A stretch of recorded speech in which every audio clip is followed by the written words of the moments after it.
Welcome to CGU, Christian Gamers Union.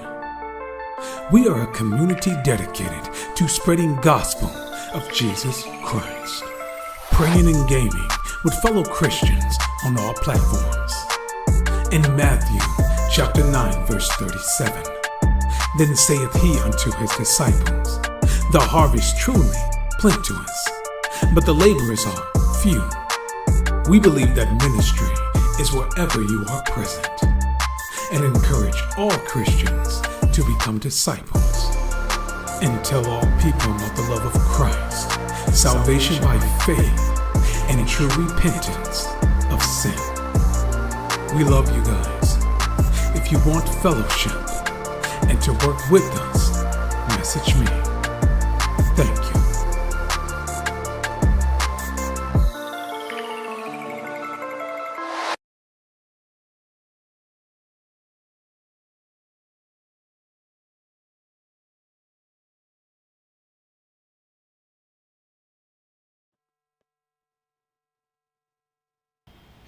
Welcome to CGU, Christian Gamers Union. My name is Trust in Christ, and let us always remember God is a light, and in him there is no darkness at all. 1 John chapter 1 verse 5. Today we're going to cover the book of Joshua starting at chapter 15, and for the next few chapters we're going to deal with the allotment of the land that God allowed Israel to conquer and conquest over in the lands of Canaan to Israel.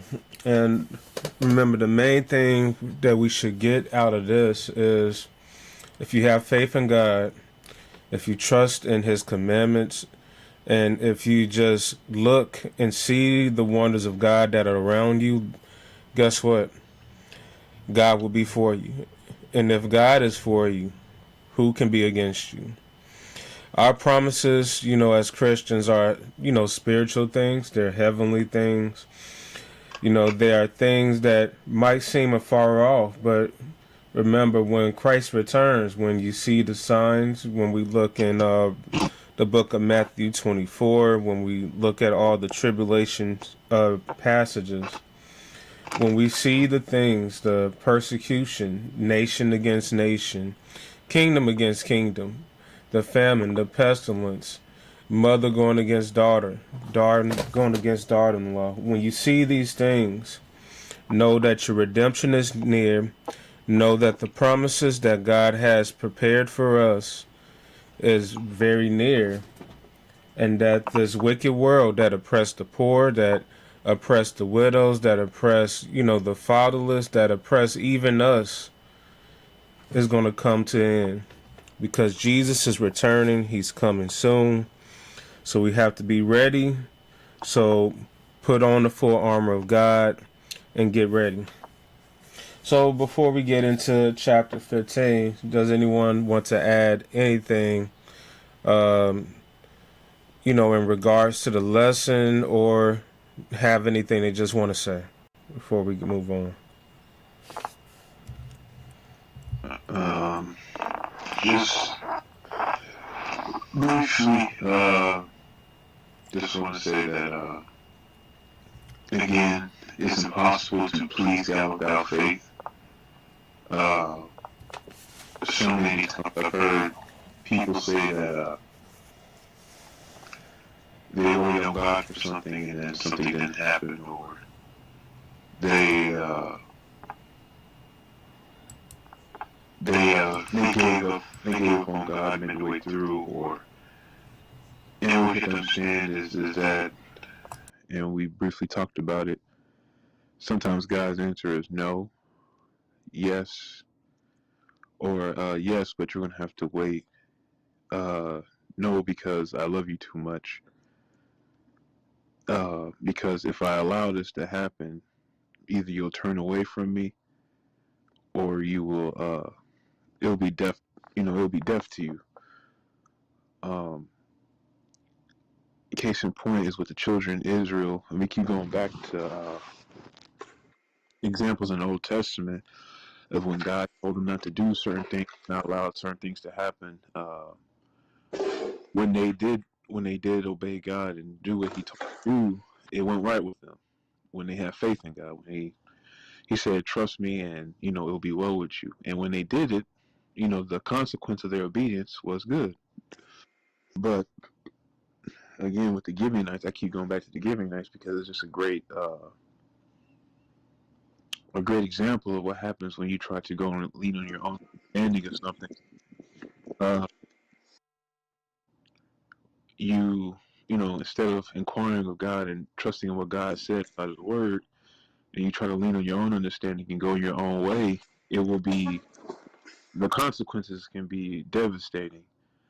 And with that being said, is the consequences can either be immediate, maybe a little bit in the distance, or they can be devastating to your future generations. That's why it's very important is that whenever you make a decision or whenever you are trusting in God for something, that you need to stay in the long run with God. You need to uh, keep seeking God. Seek His kingdom first instead of always seeking for something from God. Seek to please God in your waiting. Um, but that's about it.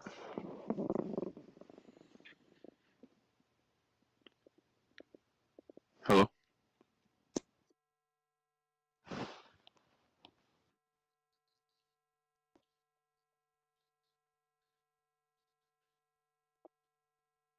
Oh, okay. No, you good.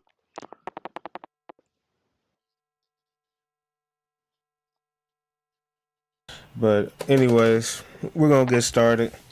I appreciate it, Vessel. So let us go to the book of Joshua. We're gonna try to get through this, the best that we can. I know it might sound a little bit boring, but it's in the Word of God because it's important to know the allotment of land.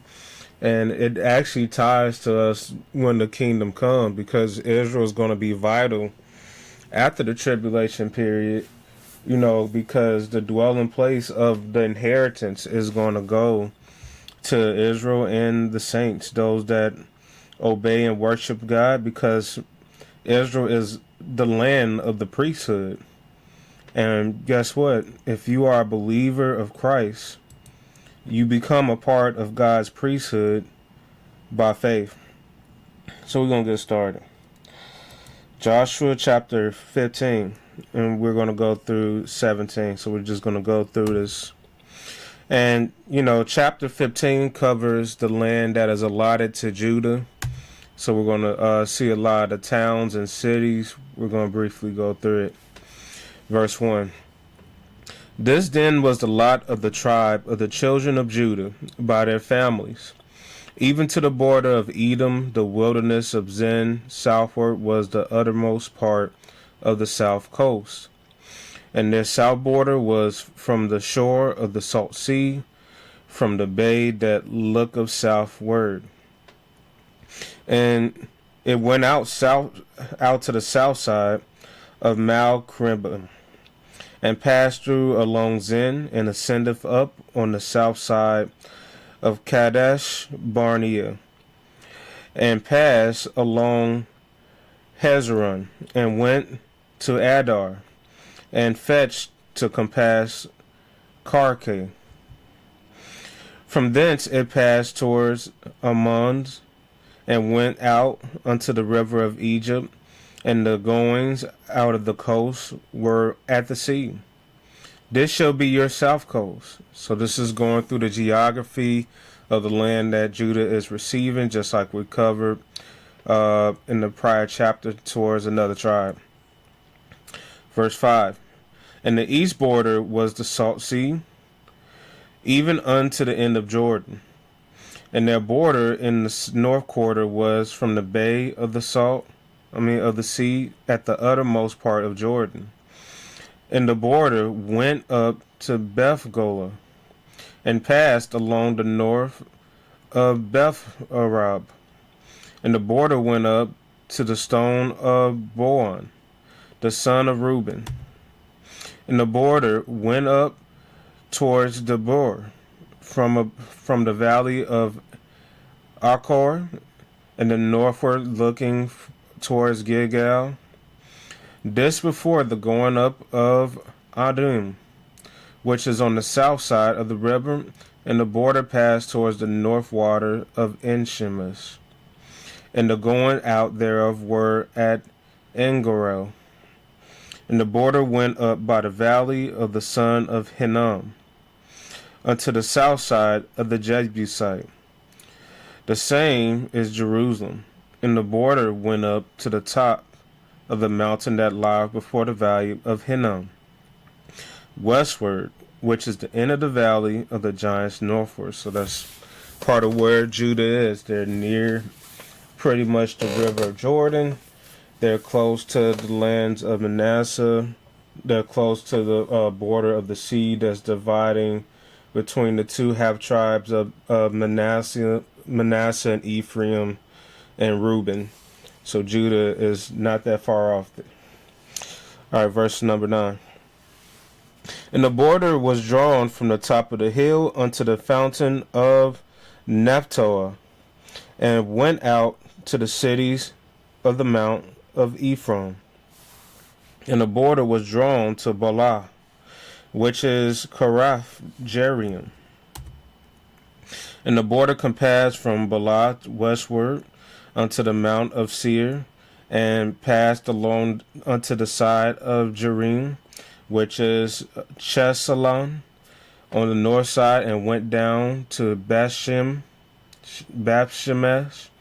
and passed on to Timah.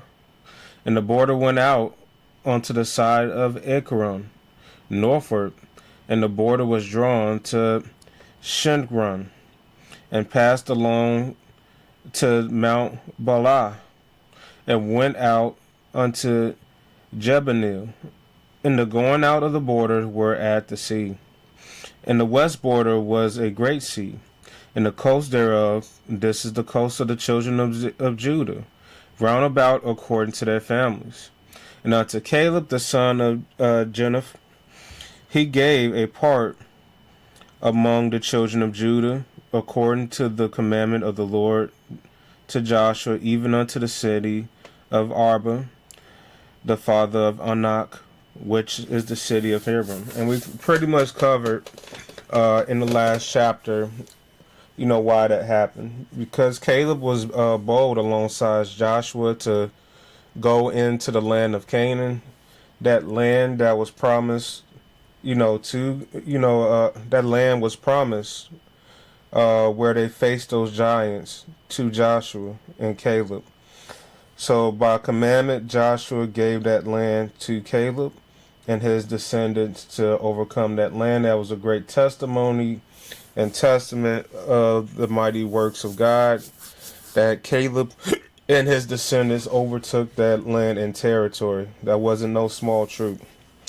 Verse 14. And Caleb drove thence the three sons of Anak, and these are giants: Anak, Shishai, and Ahiman, and Talmai, and the children of Anak. And remember, these ain't any men. These are men of renown. These are men that are giants. And guess what? Because God was with Joshua and Caleb, and we're talking about Caleb's descendants, not Joshua's descendants. This was given to Caleb and his descendants as an inheritance amongst Judah alongside the coast, because Caleb pretty much obeyed God and had faith amongst giants when they spied out the land of Canaan. Verse 15. And he went up thence to the inhabitants of Debir, and the name of Debir before the king of Kirjath. And Caleb said, He that smiteth Kirjath and take it, to him will I give Akash, my daughter, to wife. And this is pretty much similar to what happened with King Saul and his daughter Michal. Whoever goes and kills this giant Goliath, I will give my daughter Michal to be your wife. So Caleb pretty much, made that decree. Whoever has the guts to go into this land of giants, to conquer this people, My daughter will I give as reward to this man of Nobil. And we see that there was a man, verse 17, Othniel, the son of Kenaz, the brother of Caleb, took it, and he gave him Akash's daughter to wife. And it came to pass, as she came unto him, that she moved him to ask of her father a field, and she lighted off her ass, which is a donkey. And Caleb said unto her, What wouldest thou? What do you want, pretty much? Who answered, Give me a blessing, for thou hast given me the south land, give me also the springs of water. And he gave her the upper springs and the nether springs.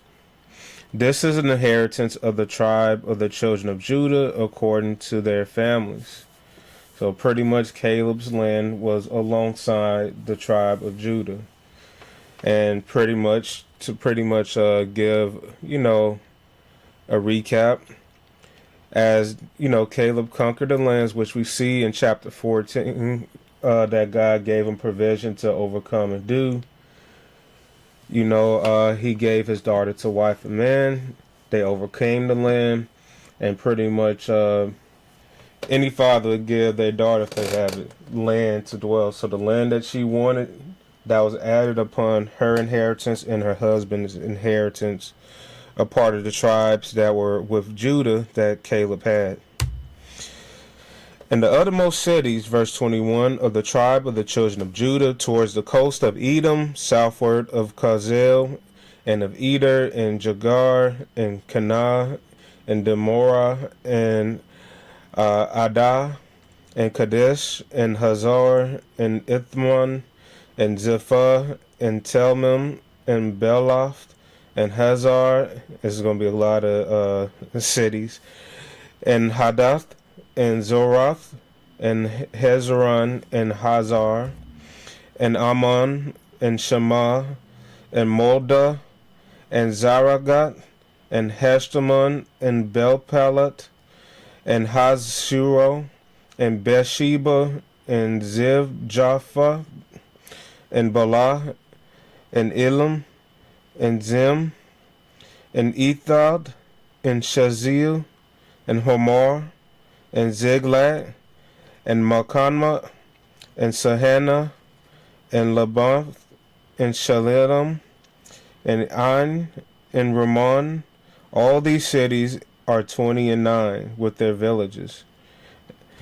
And in the valley, Estal, Zariah, and Ashan, and and Zanoah, and Egama, and Tapua, and Ignam, and Jarmuth, and Adullam, and Sokoth, and Azekah, and Shariam, and Adithim, and Gedera, and Gederothaim, 14 cities with their villages, and Zenan, and Hadash, and Migdalag, and Dilim, and Misphah, and Jokata, and Lachish, and Bokath, and Eglon, and Kaban, and Laman, and Kilish, and Gederath, and Bethgadon, and Naamah, and Makadash, 16 cities with their villages, and Laban, and Ether, and Ashan, and Jephthah, and Ashma, and Nezib, and Kalel, and Achzib, and Marsha, 9 cities with their villages, and Ekron with their towns and their village, and from Ekron even unto the sea, all that lay near Ashdod with their villages, and Ashdod with her towns and her villages, Garza with their towns and with her village unto the river of Egypt, and the great sea and the border thereof, and the mountains of Shamir, and Jatir, and Sakah, and Dana, and Kirshjasadon,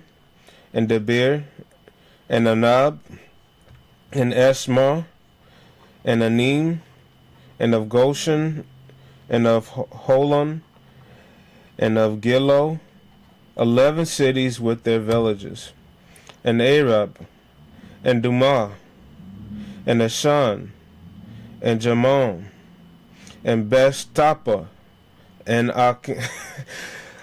excuse me, and Nafka, and Humta, and Kirf-Jabba, which is at Hebron, and Zeor, 9 cities with their village, and Mon, and Carmel, and Zeh, and Jutta, and Zeril, and Jokadim, and Zanoah, and Cain, Jabib, and Tamah, 10 cities with their villages. We're almost done with this chapter. And Halu, and Bezir, and Gedor, and of Marath, and of Bornath, and of El Tanah, 6 cities with their villages. And of Kirjabal, which is of Karjarim, and Rabbah, 2 cities with their villages. In the wilderness of Beth Rabbah, Midian, and Sakah, and of Nibashan, the city of salt, and Engidad, 6 cities and their villages. As for the Jebusites, the inhabitants of Jerusalem, the children of Judah could not drive them out, but the Jebusites dwelled with the children of Judah at Jerusalem unto this day. So, not all the land that was promised was conquered, but that's a lot of land. So, real quick, so we can get through this material as quickly as possible so we can get to more stories, because pretty much we're dealing with the geography of the lands of Egypt, in the book of Joshua at this point, after, the battle of Jericho, the battle of Gibeon, the battle of the 5 kings, and pretty much Joshua overcoming the main king of, the land of Canaan and the Amorites. This stuff is very important and vital because it's pretty much God keeping his track record of his promises being fulfilled. So this generation was able to see the land of promise and begin to encompass and dwell within the cities and lands that God promised their forefathers. So it's important. I know it might be boring to most to deal with a lot of geography, but it is vital to see the promises of God take forth in these chapters. And pretty much this is a map of, the tribe of Manasseh. And you see, you see Zebulun right there, Gad, Ephraim, Benjamin, Dan, and then on the other coast you have Judah. All right, so remember, Ephraim and Manasseh, those are the 2 half tribes of Joshua. So one thing, a lot of people get confused if the Levites aren't counted, because you see this constantly brought up. Moses and Joshua did not give any inheritance to the Levites because their priesthood, their inheritance was God. They were the firstborn, so God took a whole tribe to be priests, which were the sons of Aaron, and, the Levites, which they are close relatives, to do the priestly duty to keep Israel clean. So the places that they dwell throughout all the tribes of Israel, keeping them clean. All right. So let's go through chapter 16. It's not going to be long. And chapter 17, which isn't that long. And a lot of the children of Joseph fell from Jordan by Jericho, because remember, they were on the other side. They got their land when they defeated, the king of Oz. So they dwell there. They had their portion, their inheritance, before, the miracles of God. And defeating the king of Oz, was a miracle of itself, even though they weren't promised that land. God gave that to them, pretty much because they were attacked for just simply asking, can we go through your land? We're not going to take any water. We're not going to take anything from your fields. But instead of giving Israel passage, Og and the other king tried to kill them. So pretty much they got annihilated, and the Reubenites, Ephraim and Manasseh dwelled in those land and territories before they got into the promised land. That became an extension and a border of those lands.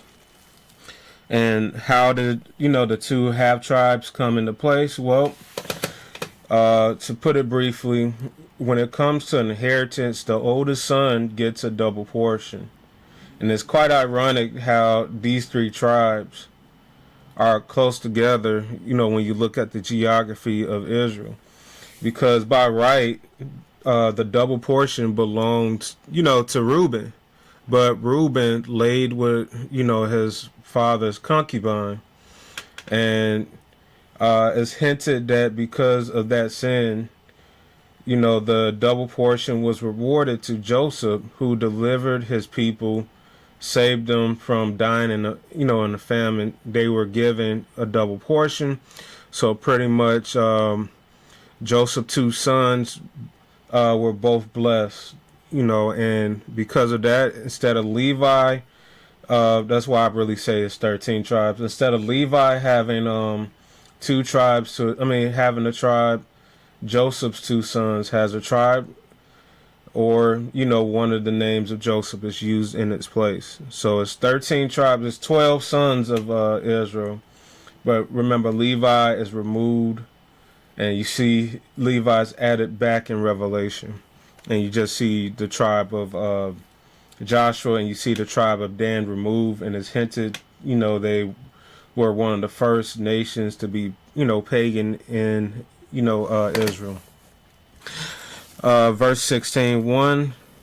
And to the lot of the children of Joseph, these are the two half tribes, fell from Jordan by Jericho unto the water of Jericho to the east, into the wilderness that goeth up from Jericho throughout the mount of Bethel, and goeth out from Bethel to Luz, and passeth alongside the borders of Archi and Athorah, and goeth down westward to the coast of Japhthalet, and unto the coast of Bethhoron, and to the nether, and to Gezer, and to the goings out thereof are at the sea.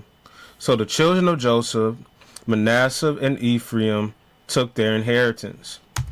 So these are two different tribes, but they're both mentioned because, remember, God gave a double portion to Joseph. So his two sons had a tribe named after them. And the border of the children of Ephraim, according to their families, was thus. Even the border of their inheritance on the east side was Atharoth-Shadar, unto Betharon, the upper. And the border went out towards the sea of Mithim. And the north side of the border went about eastward to Tanath Shiloh, and passed by it on the east of Janah. And it went down from Janah to Atharah, and to Narath, and came to Jericho, and went out to Jordan. The border went out from Tarah westward unto the river of Cana, and the goings out thereof were at the sea. This is an inheritance of the tribe of the children of Ephraim by their families, and the separate cities of their children for their children of Ephraim were among the inheritance of the children of Manasseh, all the cities with their villages. And they drove out the Canaanites that dwell in Gezer, but the Canaanites dwelt among the Ephraimites unto this day, and serve under their tribute. All right, chapter 17. See, a short chapter. I know you're probably a little tired, but we're going to get through this.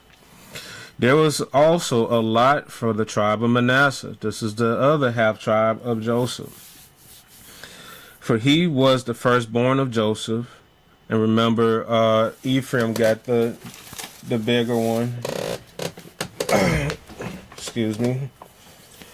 For he was the firstborn of Joseph, to wit, for Machir, the firstborn of Manasseh, the father of Gilead, because he was the man of war, therefore he had Gilead and Bashan. There was also a lot of the rest of the children of Manasseh by their families.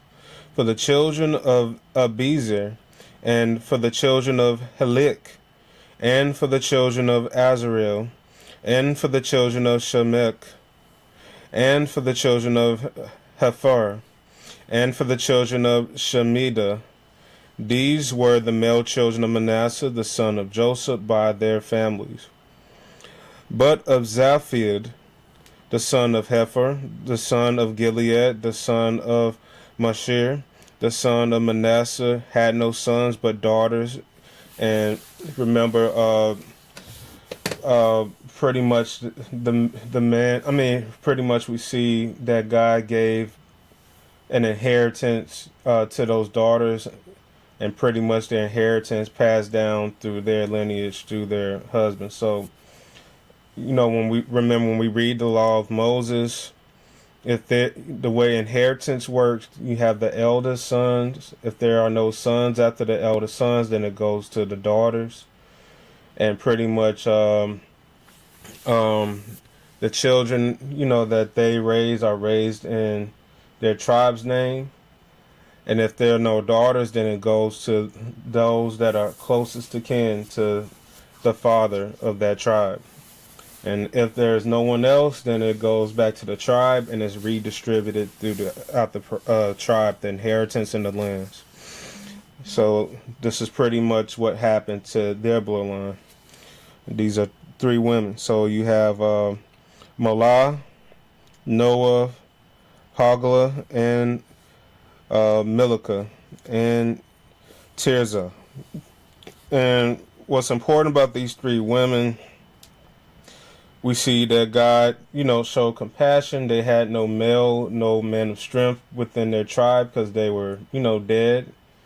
God sought to keep a portion of inheritance towards them and their sons when they had children. All right. And they came near before Eleazar the priest and before Joshua the son of Nun, before the princes, saying, the Lord commanded Moses to give us an inheritance. This is a recap. They told Moses this, and our brethren. Therefore, according to the commandment of the Lord, he gave them an inheritance amongst the brethren of their father. And there fell 10 portions of Manasseh besides the land of Gilead and Bashan, which were on the other side of Jordan, because the daughters of Manasseh had an inheritance amongst his sons. And the rest of Manasseh's sons had the land of Gilead. And the coast of Manasseh was from Asher to Michmethkah, that lieth in Shemek, in the border alongside the right hand of the inhabitants of Entapah. Now Manasseh had the land of Tappuah, but Tappuah on the border of Manasseh belonged to the children of Ephraim. And the coast descended unto the river of Kanah, southward of the river. These cities of Ephraim are among the cities of Manasseh. The coast of Manasseh was on the north side of the river, and the outgoings of it were at the sea. Southward it was Ephraim's, and the northward was Manasseh. And the sea is his border. And they met together in Asher on the north, and of Issachar on the east. And Manasseh had Issachar and Asher and Bethshem and her towns, of Elabim and her towns, and the inhabitants of Dor, and the towns of the inhabitants of Endor, and her towns, and the inhabitants of Tanakh, and of the towns of the inhabitants of Megiddo, and her towns, even 3 countries.